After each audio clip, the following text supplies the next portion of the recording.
paranormal. It surrounds us. It's everywhere.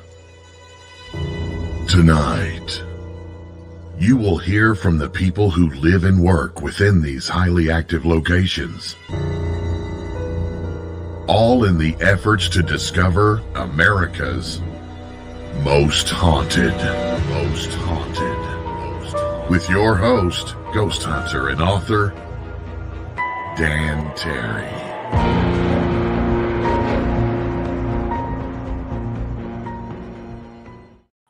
Good evening, boys and ghouls. I am Dan Terry, your ghost host with the most haunted.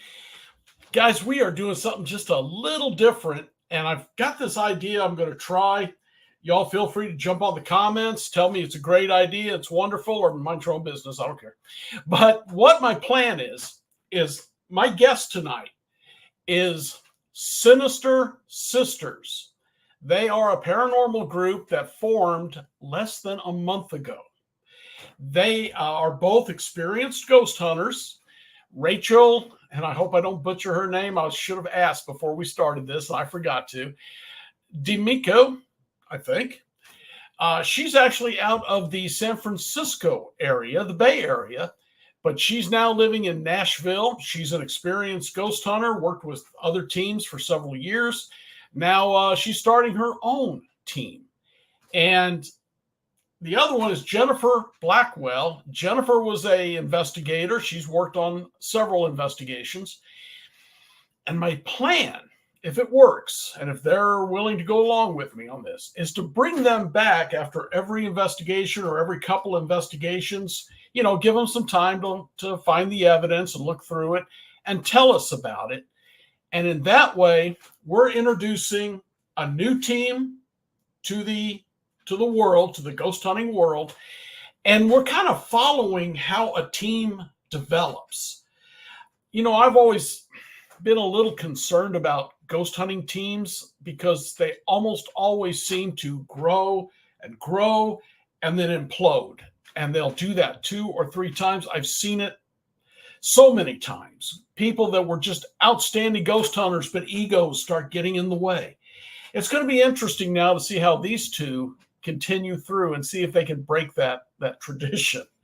All right, so let's get right to it and talk with Rachel D'Amico, I hope, and Jennifer Blackwell. Hi, guys. Hey. Hi. I hope I don't scare you away with that, but I'm sure, Rachel, you've been doing this for quite a while. You've seen groups that just implode because of the egos and the arguments, or they just plain get tired of it. Yeah, unfortunately, I think that is what I've seen happen too. Mm-hmm. And there might just be, certain team members that don't see eye to eye, and that causes, issues. So, unfortunately. I've worked with a lot of teams. I've usually, I've never joined a team. I've always been an invitee for the last 30 years, doing it on my own mostly. But the groups I've seen, the groups I've worked with, there always seems to be a fight on who should be leading the group. And pretty soon the group just implodes. It just falls apart. And you'll get 2 or 3 who stick with this. You'll get 2 or 3 who try to start another team. They're gone usually within a year or so. So I'm hoping to see you guys continue through and power through all that mess. Yeah. Like you, Terry, I wasn't part of a team before starting Sinister Sisters. I was an invitee and I would go to investigations, but very similar stories about multiple groups. This group was started when this person left because of this reason and this and that, and so I loved your introduction. I think that's fantastic. Like, I want to break the cycle. We want to do it right. And that's kind of one of the reasons why we started this is we've seen what works and what doesn't. And, we're hoping to break that mold, right? Break it, Now, are you planning on bringing in more investigators, or do you want to keep it just the 2 of you? I think for now, our intention is to keep it just the two of us. Mhm. Our ultimate goal in creating Sinister Sisters was that we really wanted to bring to investigations, bring aboard novice ghost hunters, people who are more paranormal enthusiasts who have never investigated before, but really they've been wanting to, but just didn't know how to start, how to get involved. And we just want to give them the education, the tools, see what we do. We're going to actually give them the equipment and have them do an investigation with us.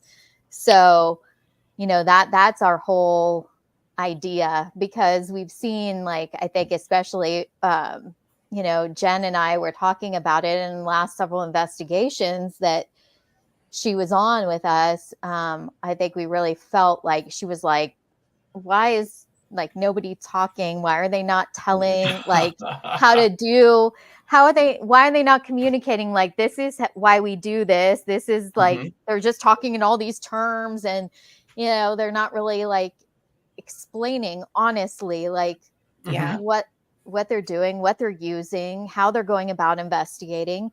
And that's what we want to do differently.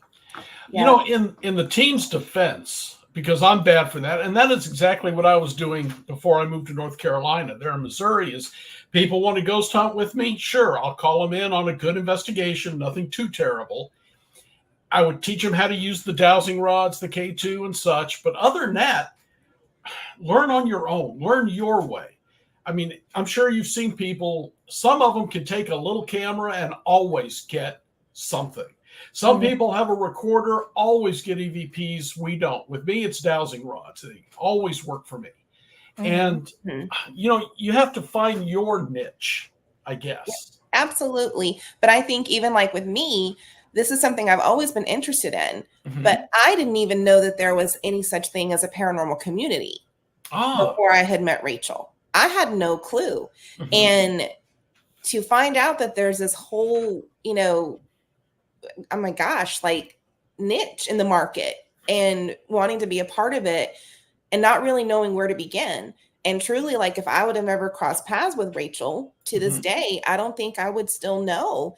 And a lot of these things have been happening literally right up the road from where I live. Sure. Yeah. I mean, there's investigations everywhere, and I would have never known. So, it was just how do we, present this opportunity to people like me, who have a passion for this, want to learn more, but first of all, don't even know that this is a thing. And then, second of all, where do I begin? If you're not part of a group, how do you get into that, that world? How do you break in? What do you do? So it's something, and that's why every time Rachel, an opportunity presented itself and I was invited on an investigation, I was all over it, because I truly enjoyed it and I wanted to learn more. But, once again, me not being a part of a group, I felt like I was also limited as to, what I could really participate in and not. So I got to tell you, though, Jen, the only limitation is you. I mean, if you want to go into a demonically infested building on your own, hey, knock yourself out. It's a free country. But I wouldn't advise it. But yeah, you could do that. Right. Right. But yeah, it helps to have somebody there to point the right direction. Right. Show you. Now, what kind of equipment do you use, Jen? Well, my first introduction was the dowsing rods. Okay. So honestly, I think that's really what maybe because that's the first piece of equipment that I used that I'm really comfortable with. But I mean, also just the K2 meter, the cat balls, digital video recorders, I mean, just kind of dabbling. I'm still figuring out what works for me, in this. Rachel, what's your choice of equipment? Ultimately, I would say that myself. Yeah. So, are you sensitive then? I think I am, yes. Okay. I think I feel like different energies. I know I'm an empath for sure. And so I pick up on energies and people, and I've picked up even before I was on teams when my husband and I would travel, we'd always go to some location when we went on vacation that was haunted. We did the tours. We went into, buildings as much as we could. And I always my wife thought, the same way. yeah, it's honestly one of our favorite things to do. But yeah, I would feel like things when I went into those locations, I would start, feeling different energies, presence, around. I would get things like that would come up all the time when I would take pictures just with my phone in locations. So, I mean, I definitely like using equipment, like cameras, like a regular digital video cameras, digital recorders. I think we've gotten some interesting in the last few investigations I did with the previous team. We caught some stuff on, audible that we actually heard with our ears was also caught on the digital recorder, the audio recorder. So that was pretty cool. So I think I've had more audio phenomena happen lately, I think, to me. So I'd be interested to see if that continues. Oh, I'm sure it will. And I've noticed it only, and I am not psychic or sensitive in any way. The hair on my back of my neck will start rising when something's close. That's all. And I think that's natural. That's all of us. But I do notice I see a lot more shadow people when I'm investigating a lot. And I don't mean there. I mean, driving down the street a week later, you start seeing them. And I'm sure you've both seen that same kind of thing. Yeah. So, all right. And you've got a investigation coming up too, right?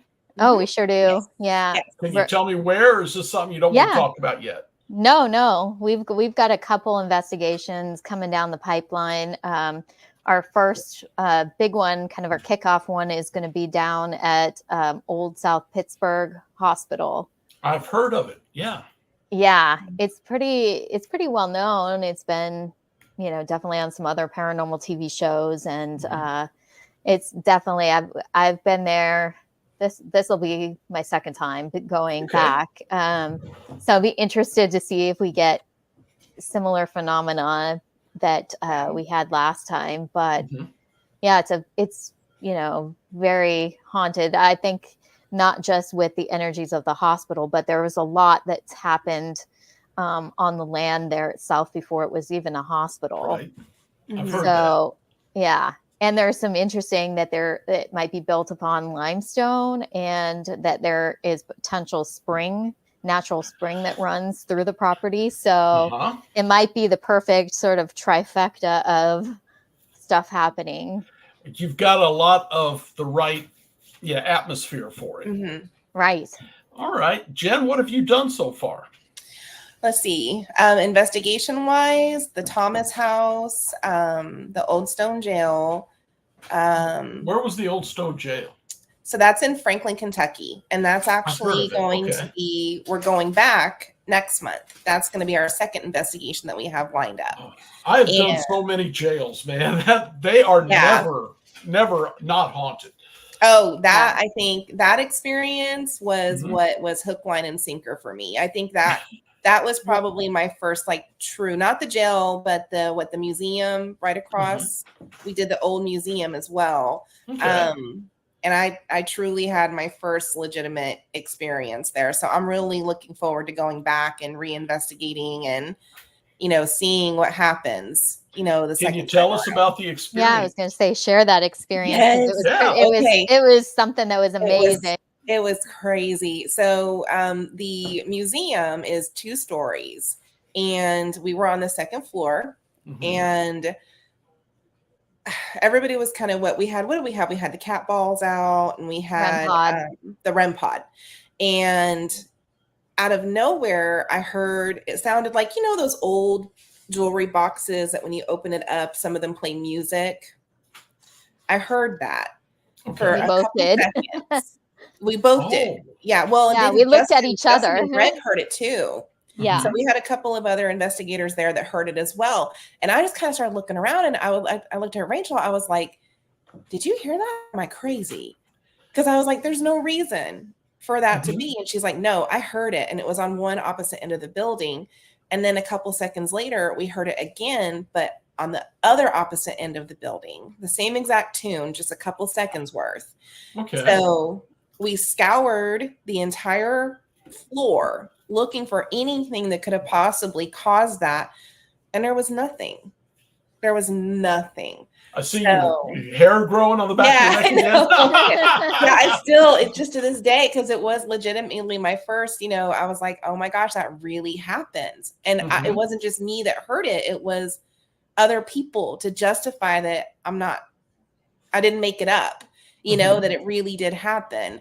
I'm just so disappointed that we couldn't get a recording of it, but yeah, that was it. So very excited then to go you back. should share about like when we were leaving that floor and what happened. Yeah. We had the what was it, the spirit box, right? Yeah. And when we were leaving the floor, I was just talking out loud to everybody. I was just like, man, I really wish that we could have figured out where that noise and where the music came from. And I got a direct answer in real time. It said the box. So the box said the box. And I was just like, oh my God. Did everybody hear that? And Justin was like, girl, you got a real-time answer. I was like, that was absolutely insane.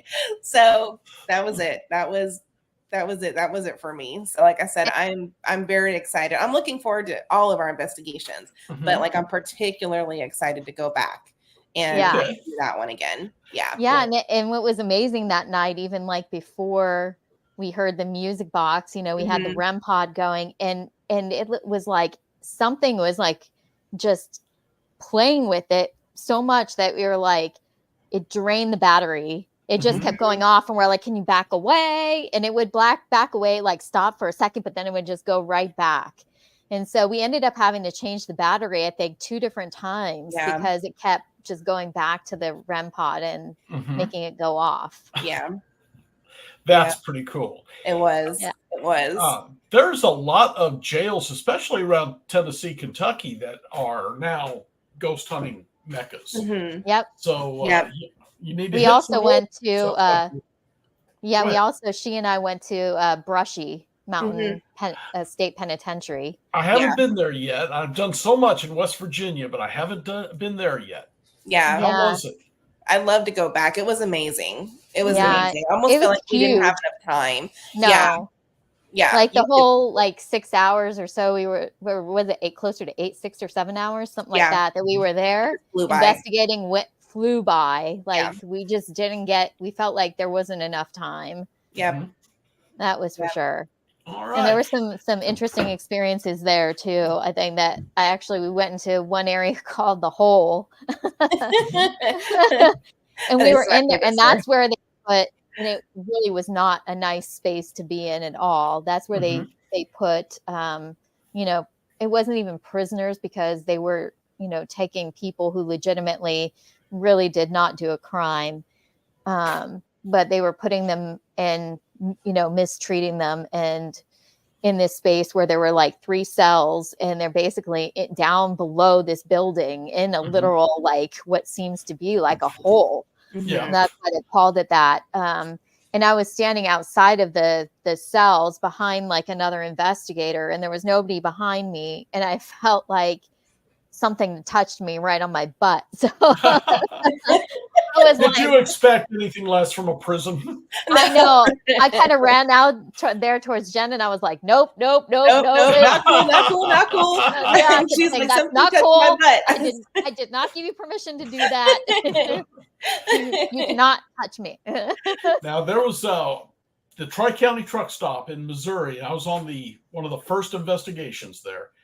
And I'm in the basement, and a rock came flying past me, hit the wall right by my head without a huge thunk. And it's so incredible when they do things like that. Yeah. Well, when we were at the Scott County Jail, we were on the second floor in the residential area, right where the residents lived. You mean Old Stone, right? Old Stone, Old Stone. Oh, okay. At Old Stone, and it's the jailer's residence is attached jailer's to residence. The jail. Yes. So. And we were all, in the room sitting down. We had the REM pod and everything, and out of nowhere, behind me, there was this shelf that had like a glass door. And mind you, we're all sitting still. There's absolutely nothing that could cause any type of movement of furniture or anything to go off. And something just kept tapping the glass right behind me.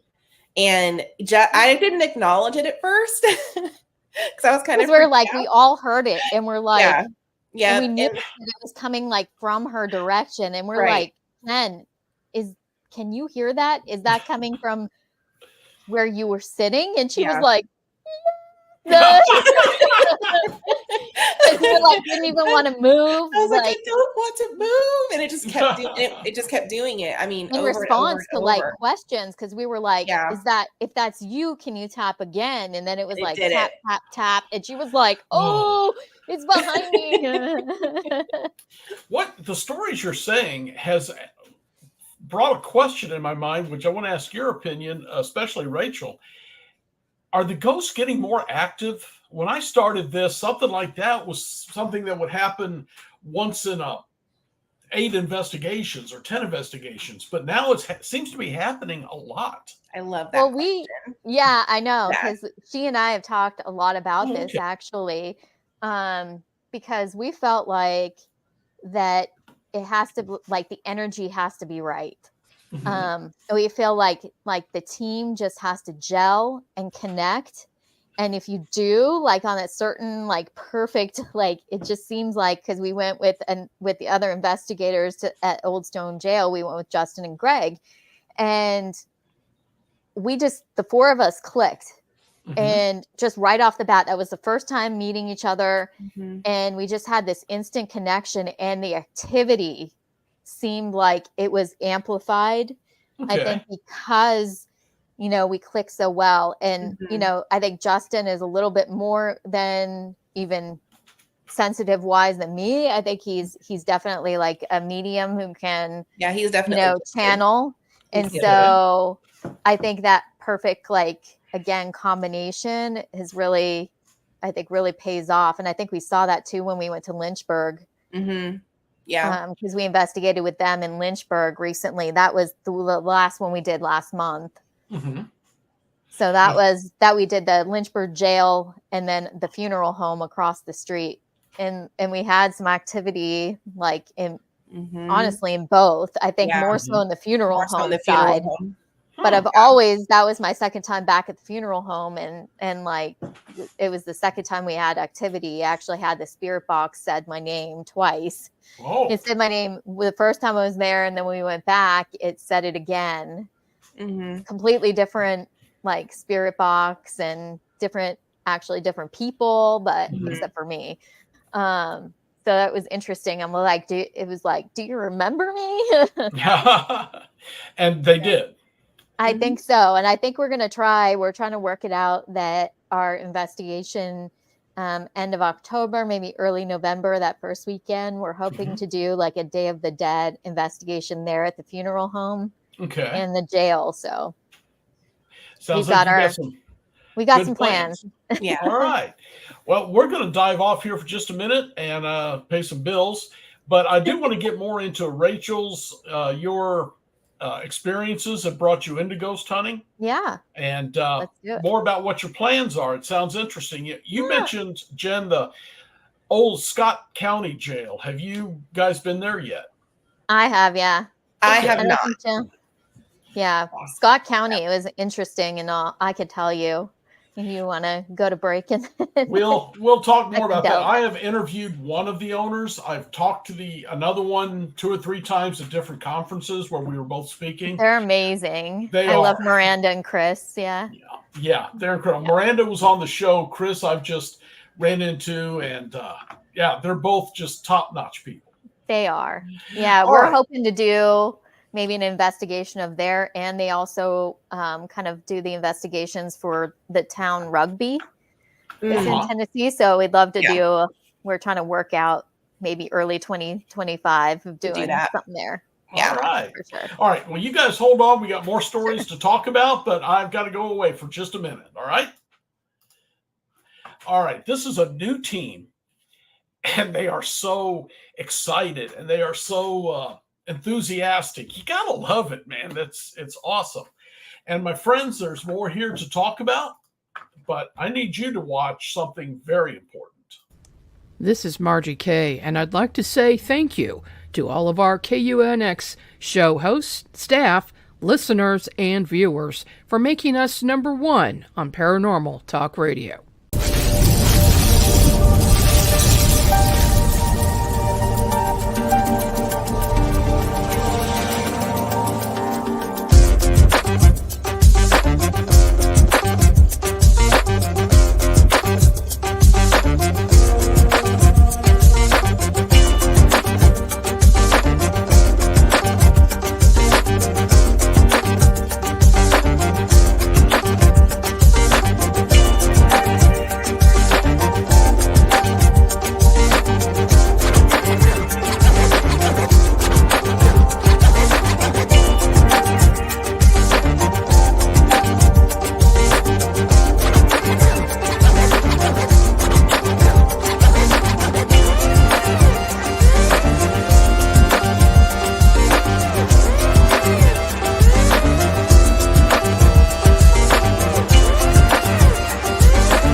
The UNX Network presents a health and wellness spiritually based brand of hemp-derived CBD products made by Hopewell Farm in Harrogate, Tennessee. We apply our Cathara energy work with all of our plants and products. Our products made in small batches with only 2 ingredients of pure hemp, full-spectrum crude oil, and coconut-derived MCT oil. Third-party lab tested for potency and legal THC levels with 6 strengths of 1 ounce oil to choose from. Know what you're buying and get what you pay for from Hopewell Farm. Applied directly to a specific area, Hopewell Farm topical salve in 1 ounce and ½ ounce sizes made with pure hemp crude oil, comfrey extract, and all natural ingredients. Find the Hopewell Farm link and coupon code on the UNX Network website at unxnetwork.com. That's unxnetwork.com. My friends, you saw there are so many reasons to join the UNX Network. It's free. At the end of the show, I'll tell you all about it. But I do want to tell you again, and again, we'll talk more about it at the end of the show, the UXCon coming up. It's in Springfield, Missouri, October 11th through the 13th. And last year I was speaking there and I had my table set up. I've told you all the story. And several other vendors were sitting right alongside me. And as we're watching, there's a speaker, there's the audience, and there's these shadow people that just cross right in front of us. We didn't know the hotel was haunted. Got really excited about it, talked to the employees, and they looked at us like we were idiots going, well, yeah, it's haunted. Didn't you know? We thought that's why you were here. Well, this year, we are going to be trying to contact those spirits. I'm going to be doing a workshop on dowsing rods, and then we're going to go out and try to communicate. So much is going on there.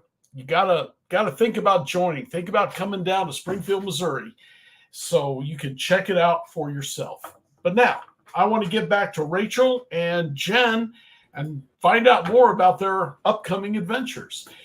Rachel, you was going to tell me a little bit more about your childhood that got you into this.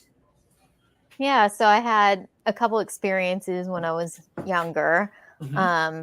And I was right around the age of 10 years old when my grandfather, he passed away kind of suddenly. It was actually on the 4th of July, and he had been, and it was his birthday's on the 4th of July, so it was his birthday. Oh, that's and tragic. yeah, and he was left our house and he was headed home, and he was driving on the Golden Gate Bridge, and he had a massive heart attack, and ended up passing away not too long after that. But after that, I was staying at my grandma's house, and I came out, one morning, and I walked into the living room, and it looked like there was a literal person standing in the curtains. Okay, now is this a shadow person, a outline? It was just, it just looked like if somebody, like a person was standing inside curtains. You know how it would kind of give you like the shape of a person? Mhm. Like the curtains were sort of bowed out a little bit, and it looked like a person standing there, like looking out the window. And I yelled to my grandma. I said, "Grandma, grandma, grandma, there's somebody, in the living room." And she said, "That's Grandpa." And she talked to him, and she said, "Grandpa," she said, "you're scaring Rachel. You need to go." And after that, it just disappeared. So your grandmother is also sensitive. She might have been. If she's talking to the dead, she's got to have some sensitivity to her. Yeah, I don't. And it ain't phasing her. Yeah. She probably did. They just probably did. They didn't do much talking about that. It sounds like it was just part of life, and that was the way they were. Exactly. So. That's kind of like how she was talking to him. Like, "Hey, you're here, and we see you, but it's not. You're scaring your granddaughter here." And you turn that into a hobby or way of life? Yeah, I know. Well, that, and then I had a pretty, I think the one during my teenage years when I went to a friend's house that house was pretty historic. It was a Spanish style house in the Bay Area, in the North Bay. And, we were over there, and her dad was kind of like telling us stories about when my friend was little, that she used to talk to an imaginary friend, or what they thought was an imaginary friend, until things started happening at the house. Besides just the daughter talking to her imaginary friend, there were objects that moved. There were things that disappeared that they ended up finding someplace later. They were like, "No way, that could be over there." Like, none of us did it. And so they were kind of like, it was a couple of other friends besides myself, and we were listening to the dad kind of in the living room area as he was talking about that. And I was kind of standing on the outer part of this kind of like circle. And all of a sudden I just got like a tap, tap, tap, tap on my shoulder.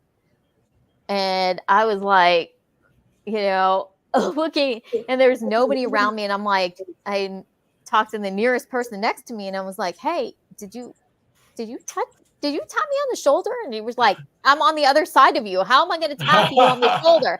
And I was like, "Okay, I think I need to leave." But it was that moment that definitely, I think, between that experience and then we also did, like in middle school and stuff, we had experiences where we used a Ouija board when we probably shouldn't have.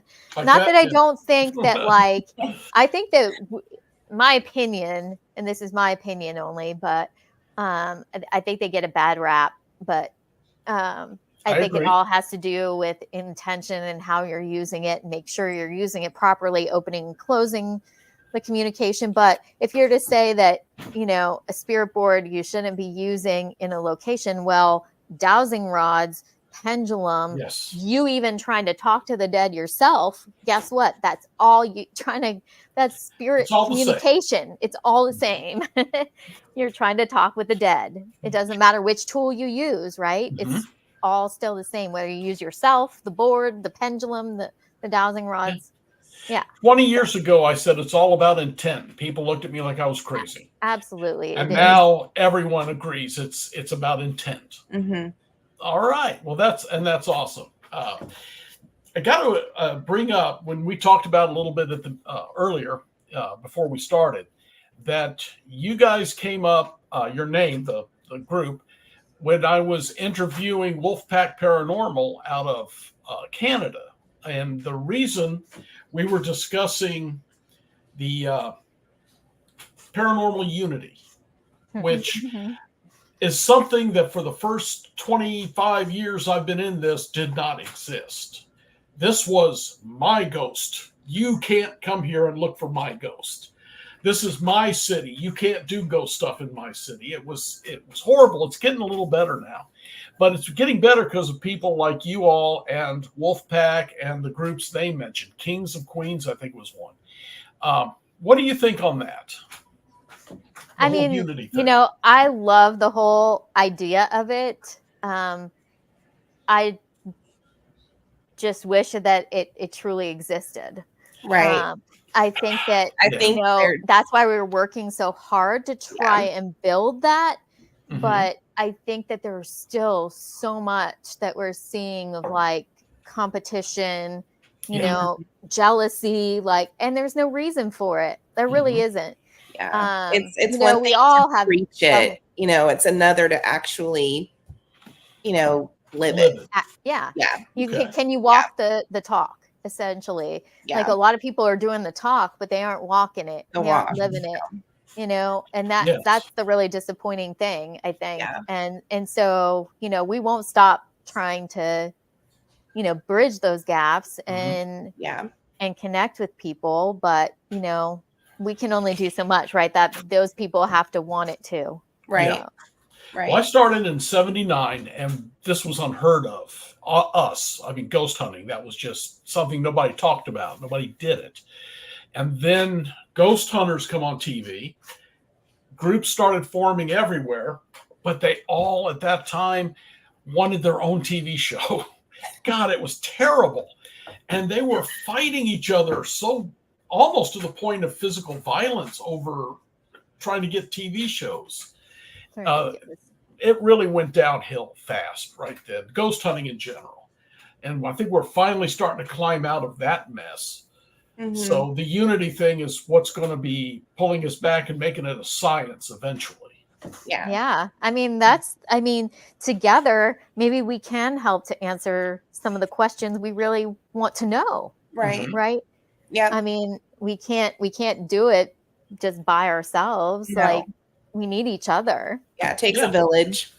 Yeah. Yeah. Collaboratively. And we've had some amazing, like just lately, we've had some amazing like experiences and connections with people. Yeah. And just like Wolfpack, who we've never met, they're wonderful, you know? Yeah. And they've been so supportive. And there's been a lot of people have been very supportive. Yeah. Very, very supportive. Like it's been a really positive experience so far, you know, just with everything. So even trying to reaching out to people to, you know, lock down locations for investigations. Everybody's like, absolutely, come on. You know, we've gotten no pushback from anybody. So it's been awesome. So things are absolutely getting better. We're just not out of the woods yet. Right. Right. But things are getting better. Like I said, I started this back in '79. This was unheard of. Yeah. And when I joined the service, I couldn't do it anymore because if you talk to the dead back in the 80s, you were thought I was being a little weird. But, now it's great. I've got several books out, which is what opened doors for me. So you guys are finding the same thing. It seems like it's so much easier today, like you said, and people are more willing to discuss it. Yeah, which I think is huge because I mean, Jen and I, we work together in our Monday through Friday kind of 9 to 5 gig. And so even like we've been able to talk about it at work, and we're having like, you know, people tell us more and more experiences that and they truly, believe themselves because they've had things happen. Yep. So it's pretty cool. It is. All right. Rachel, you talked a little bit about your childhood. What about some of you and your Jen's adventures you've had over the last few years? Oh, well, how long, Jen, have you been doing this? About a year? Going on a year, about a little over a year now. Okay. Yeah. So you've had a few adventures already. Yeah. What can you two pick a spot and tell me the story? Ooh. Which one do you want to do? We I could still, do you pick. like the last one with Lynchburg Yeah. at the funeral Lynchburg. home. Yeah. The Very funeral famous. home and the Yeah. jail. Yeah. So yeah. Go for it. Yeah. No, it's well, one thing, it's always, well, with me, because I am still newer to this, always a little nerve-wracking at first, because I really still getting to know the community, getting to know the people, and don't really kind of know what I'm walking into. But just right off the bat, as soon as we got there, the ones who, I guess, they were so welcoming. Yeah. Tennessee Paranormal. Yeah, Tennessee. I don't know if I can say Tennessee Paranormal. Yeah. Amisha was just awesome. And I Yeah. think that she immediately, because she was so warm and welcoming and genuinely excited to see us, just put Yeah. me at ease. Yeah. away. And investigate with us too. They Yeah. were like, this is your investigation. You guys do what you want to do. And we're Yeah. like, we want you on board with us too. Yeah. Like, because they know the place inside and out, Yep. and they've had like so much experiences. But we Yep. even just seeing the way that like the spirits interacted, I think with Mhm. Amisha, Mhm. that was pretty amazing. Yep. And they were so thorough. They made sure that we had the layout of the land ahead of time. They gave us the history of everything ahead of time, kind of what to, expect, and, just make sure that we knew what we were doing, where we were going, and that we were safe. That we were safe no matter what. And Yeah. gosh, once again, that's another investigation that I felt like just flew by in the blink of an Yeah, eye. it did. Yeah, but collaborating with them, was just awesome. And I think like upstairs, when we went upstairs and like Amisha was trying to connect with like the little girl Mhm. Oh, that was yeah. there, and then we started Yeah. like, I think we started to review some of the evidence of that, and it was, we were using like, Amisha had like a spirit, she was using like a spirit talker app that connected to like a Bluetooth speaker. And so we could all hear. And as she was talking to like this little girl, like these voices were answering back. Mhm. And it was pretty amazing. And the energy. And then Justin, who said you could kind of like see like the little girl, and she was Mhm. like trying to come close, but she was afraid of different energies within that jail itself, because there is somebody that's in the actual upstairs jail part. Mhm. I guess was the men's area of the jail, where he's known as Mr. Nasty there. So he's not necessarily nice to women. Yeah. Which literally, I haven't had that kind of experience up there. So I don't know whether that's true or not, but definitely Yeah. other people have had some. We did some hear bad activity up experiences. there, though. We did We hear heard something moving up there, or moving. something thrown, right? Yeah, it sounded was like like- little pebbles, being thrown across the hall up there, randomly. So, and you just didn't feel good up You felt there. uneasy up there. Yeah, you could tell the energy was not, it just wasn't very pleasant. Rachel, you've been doing this. You've been going to these places again and again. Have you noticed the more times you go there, the more they seem to begin to trust and interact with you? I think so. I think Mhm. that's been my experience there at the funeral home for sure. Remembering my name, that was pretty amazing, because I think that's the only time like a spirit box has ever like said my name. So Uh-huh. that was because we had said, I think one of the questions the first time I was there, they said, "Is there an investigator here that you want to talk to?" And it said Rachel. Wow. And I went, "Okay, hi." And then when we went back and we were sitting in the same area, Mhm. and we were doing the spirit box again, completely different one.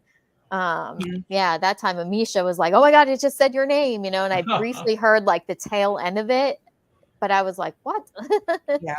That was a little crazy. And I think like at Octagon Hall too, I've been there, gosh, now three times. There's Mhm. been, I think that I think it just seems like the last time, like there was much more activity that happened than the first two times. So I think there's definitely some degree of remembrance, whether it's an actual spirit remembering or if it's just there's like collectively within the energies there.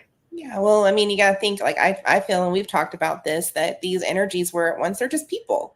Mm-hmm. They're just people, you know, I mean, and you're going to remember somebody that you've interacted with multiple times. You know, why would these energies not remember interacting with you, you know, multiple times? They're just people.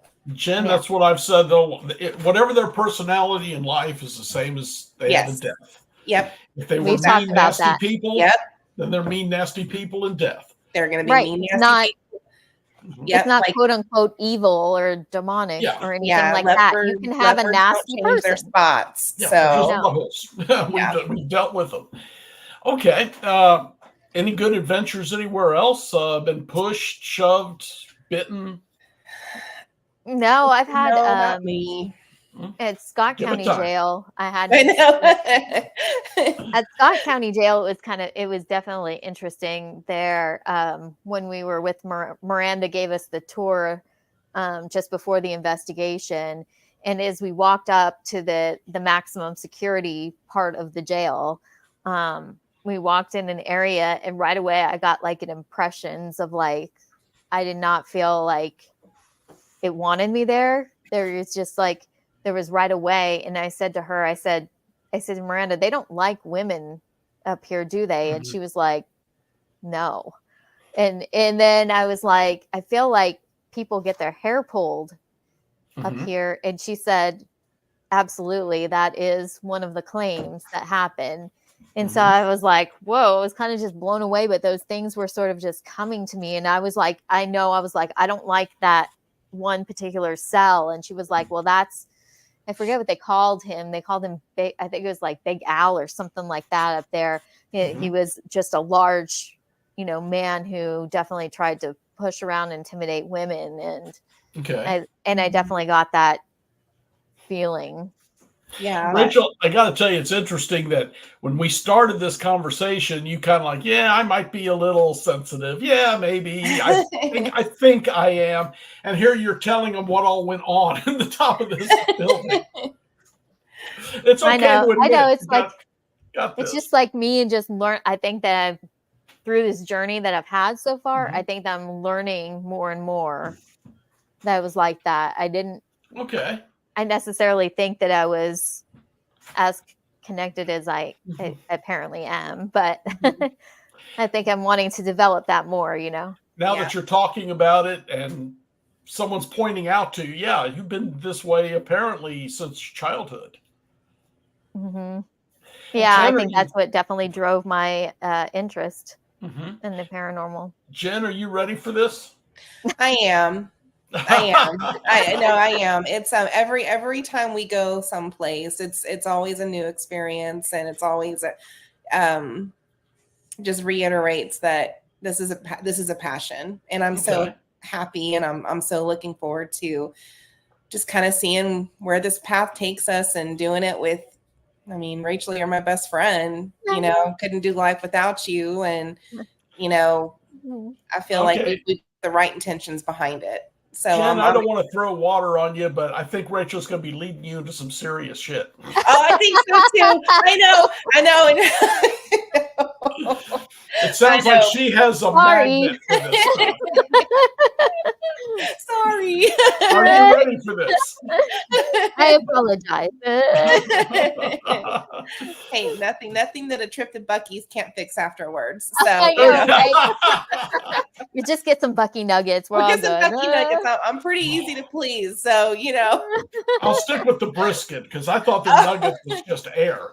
Yeah. Oh yeah, they do have that, but they season them so well, like the cheesy ones. Oh. Okay, so you've got 2 investigations coming up in the next couple of months, yes? Yes. All right. And can you tell me when the last one will be? Do you remember approximate? Well, we know that we've got on August 31st, we'll be at Old South Pittsburgh Hospital. And then September September 28th 28th. will be, yep, Yeah, Old Stone Jail. Old and Stone the Jail museum and the Historical Society. So we get both of those buildings to investigate. And then we're working on the, on November 2nd, we're working on that one to finalize, which we should have this week. So, well, do you think by, let's say, October 1st, you'll have gone through your evidence and be ready to come back and talk to us some more about what you're doing? Oh, yeah. Absolutely. Yeah, we'll have right. those 2 investigations. We'll be happy. At least we'll have Old South Pittsburgh to go through. Yeah. Because, well, September 28th, yeah. So you might get, October. If you remember something happened at this time, you can go back and check. Yes, absolutely. We will do that. All right. Well, let's plan on that. I'll be back in touch with you, or you got my way to get a hold of me. Yeah. And let's plan on getting you back in early October so we can talk about what you've done. Okay. That sounds wonderful. Right. Sounds great. All right. Yeah. Rachel D'Amico, am I pronouncing that right? Perfect. It's a miracle. You did better than you thought. And Jennifer Blackwell of Sinister Sisters, thanks for coming on. And I look forward to following your trail, as you would say, as you get bigger and get more well known. Thank you. We look forward to it. Absolutely. Yes. Yeah. All right. It's been fun. Thank you so much. Be careful, all right? Thank you. Always. Especially you, Jen, because I still think she's going to get you into something. Take care. Thank you. Bye. All right, friends, we're going to keep track of this group. God, the enthusiasm was so exciting. It's so much fun. And it'll be interesting to see this group and see how it continues, how it moves forward. But, for now, I do want to talk a little bit about what's going on with the UNX network. Go to unxnetwork.com, opening page, drop down a little. You can type in your email address.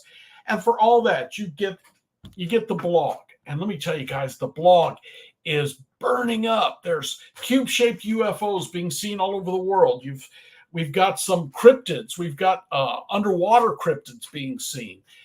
There's been some other interesting stuff popping up on here.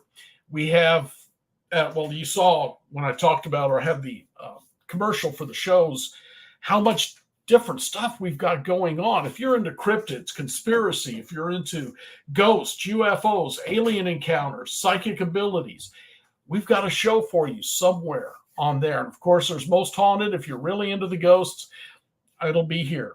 And the big one, well, first off, I do want to mention you also get the magazine sent to your email once a month. These are some of the older ones. I wrote an article. Actually, I got 2 articles in the one from October, the dark one. One was about the haunted battleship North Carolina. One was about legends and such about Halloween. Like when they used to tell us cults were looking to pick up blonde-haired, blue-eyed children and sacrifice them. When they used to say that they were putting razor blades in apples and things like that. So this other one has specifically time anomalies and people who believe they traveled through time. And that comes free to your email once a month. The last magazine, I believe I had something about the Withville UFO conference in Withville, Virginia, which is another amazing. I can't believe what a great job they did, and it was free. The Withville conference was also free. So there's so much you can get if you join the UNX network. And then, as I said, there is the XCon, October 11th through the 13th. I'll be speaking there. Michelle Roos, who is an outstanding investigator, and she's got a show on the UNX network also. She will be speaking there about ghosts. She's from Riverside, Iowa Paranormal. There will be Tyler Koala. He'll be speaking again this year. This year, I think he's talking about the secret space fleet, so his is more conspiracy related. Margie Kay will be talking. So many, 2 days. Well, let's see, Friday, Saturday, and Sunday. 3 days of discussions about everything, UFOs, ghosts. There'll be an investigation that night. Michelle and I will be leading it. I'll be doing a workshop on dowsing rods and discussing actual ghost hunting tips and showing evidence from some of the stuff that I've done over the years. You can't miss this, guys. You need to be a member of this. If this is the topic you're interested in, dive in. We got the pool. The water's fine. Dive right in. And I am going to cut out of here now. So you guys take care. I want you to be careful, stay cool, and most important of all, stay spooked. Good night.